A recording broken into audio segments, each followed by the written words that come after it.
बहुत साल पहले मेक्सिको के एक गांव में मरिया नाम की एक बेहद सुंदर लड़की रहती थी। वो एक गरीब फैमिली से थी, पर उसकी खूबसूरती की चर्चा पूरे गांव में होती थी। एक बार एक बहुत रईस आदमी उस गांव से गुजर रहा था और उसकी निगाह मरिया पर पड़ी।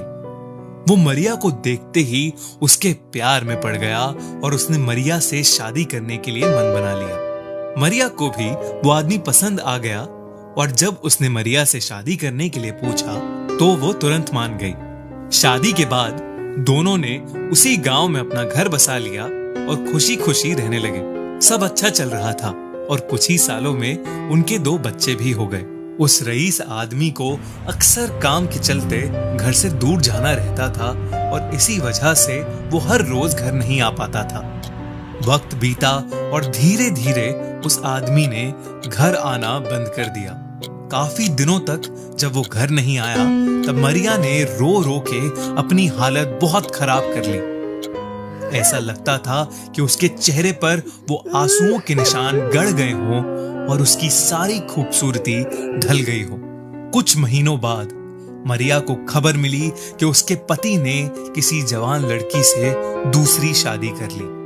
ये खबर सुनकर मरिया ने गुस्से में पागल होकर अपने दोनों बच्चों को नदी के पास ले जाकर जबरदस्ती पानी में डुबा दिया। जब उसे अपने डूबते बच्चों की चीख सुनाई दी तब उसे होश आया कि उसने ये क्या कर दिया, लेकिन तब तक उसके दोनों बच्चे नदी में बह चुके थे। इस बात के गम में मरिया ने भी कुछ दिनों बाद ही उस नदी में कूदकर अपनी जान दे दी।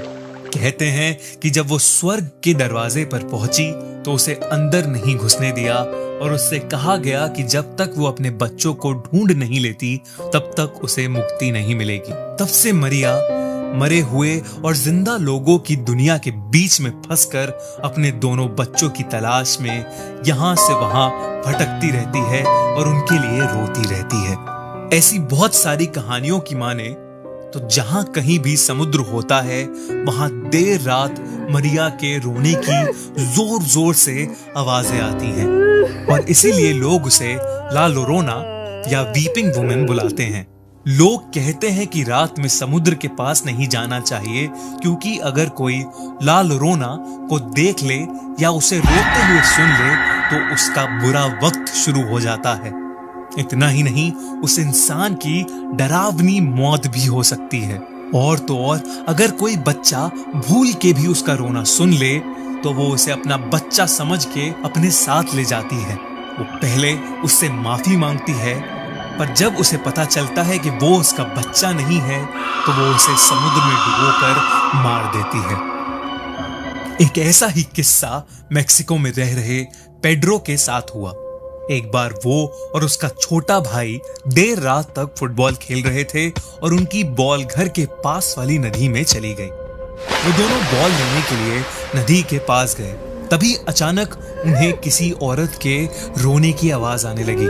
पेड्रो थोड़ा डर गया और वहीं रुक गया, पर उसका छोटा भाई उस बॉल को लाने नदी में चला गया।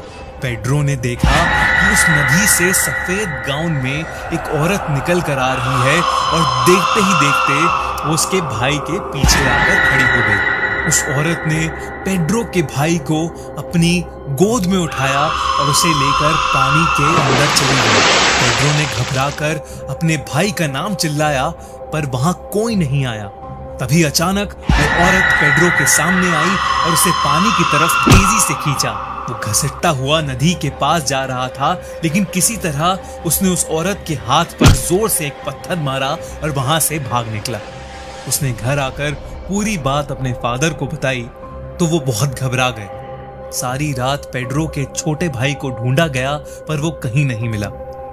लोग कहने लगे कि ला लोरोना उसे ले गई। कई साल बीते, लेकिन उसका भाई कभी वापस नहीं लौटा। पेड्रो और उसकी फैमिली उस जगह से बहुत दूर चले गए, पर उस रात के बाद पेड्रो कभी किसी नदी के पास नहीं जा पाया। ये कहानी एक नेवी ऑफिसर चार्ल्स और उसकी वाइफ लिंडा की है। चार्ल्स और लिंडा काम के चलते अमेरिका में रहा करते थे। लेकिन उनकी फैमिली का घर मेक्सिको में था। काफी महीनों के काम के बाद एक लंबी छुट्टी मिलने पर चार्ल्स ने अपनी मेक्सिको में रह रही फैमिली के पास जाने का प्लान बनाया। उसकी शादी के बाद वो एक बार भी अपनी फैमिली के पास नहीं जा पाया था और लिंडा भी कभी उसके घर वालों से नहीं मिली थी।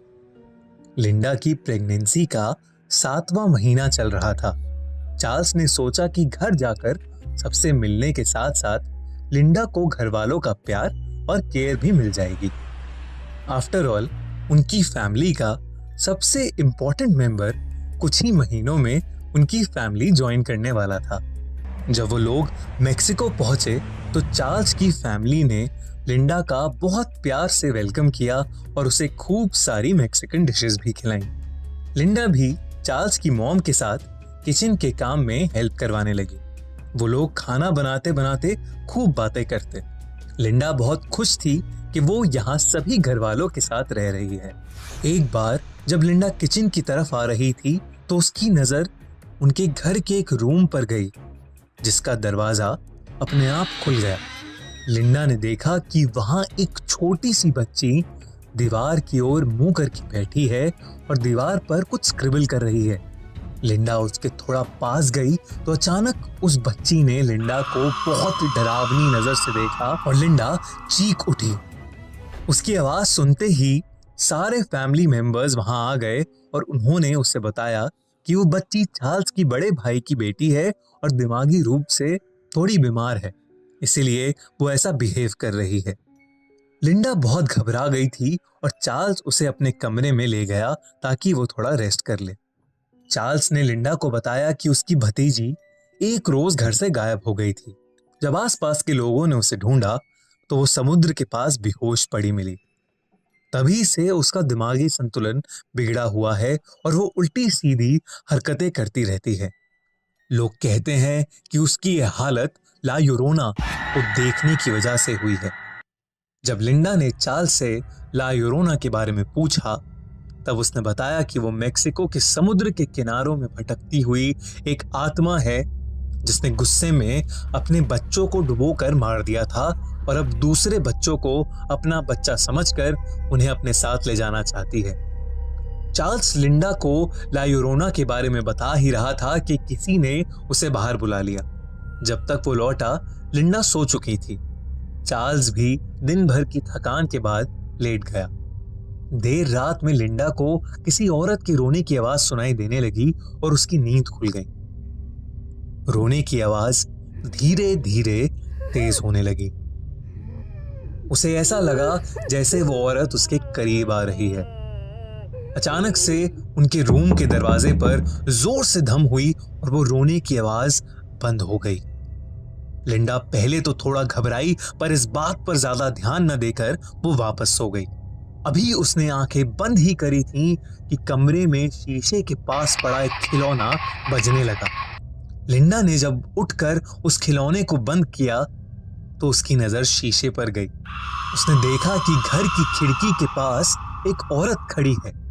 उसने डर के पीछे देखा तो वहां कोई नहीं था, लेकिन जब वो वापस शीशे की तरफ मुड़ी तो वो औरत बिल्कुल उसके पीछे खड़ी थी और उसके हाथ में एक छोटा सा बच्चा था। लिंडा ने जब शीशे में देखा तो उसका बेबी बम गायब हो चुका था। वो औरत लिंडा को देखकर मुस्कुराई और बहुत तेजी से उसे पीछे ढकेला। इतने में चार्ल्स की नींद खुल गई और जैसे ही उसने रूम की लाइट्स ऑन करी तो उसने देखा कि लिंडा बेड के पास बेहोश पड़ी। और जब चार्ल्स ने लिंडा के पेट पर हाथ फेरा तो वो दंग रह गया। लिंडा के होश आने पर वो बहुत रोई। उसने सारे घर वालों को उसके साथ हुआ किस्सा सुनाया। चार्ल्स की भाभी ने डरते हुए बस एक नाम बोला, ला यूरोना। सुबह उनको खबर मिली कि एक 7 महीने के बच्चे की बॉडी समुद्र के पास से बरामद हुई है। चार्ल्स अपनी वाइफ को लेकर वापस अमेरिका लौट गया और फिर कभी मेक्सिको नहीं आया। इस इंसिडेंट के बाद चार्ल्स ने समुद्र के पास जाना छोड़ दिया और अपनी नेवी की जॉब से भी रिजाइन कर दिया।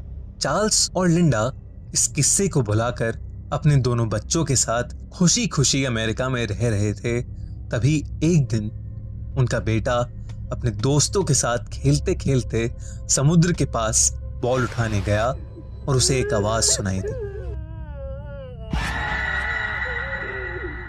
अब खूनी मंडे के साथ साथ हमारी नई पेशकश फ्रीकी फ्राइडे भी एंजॉय करो।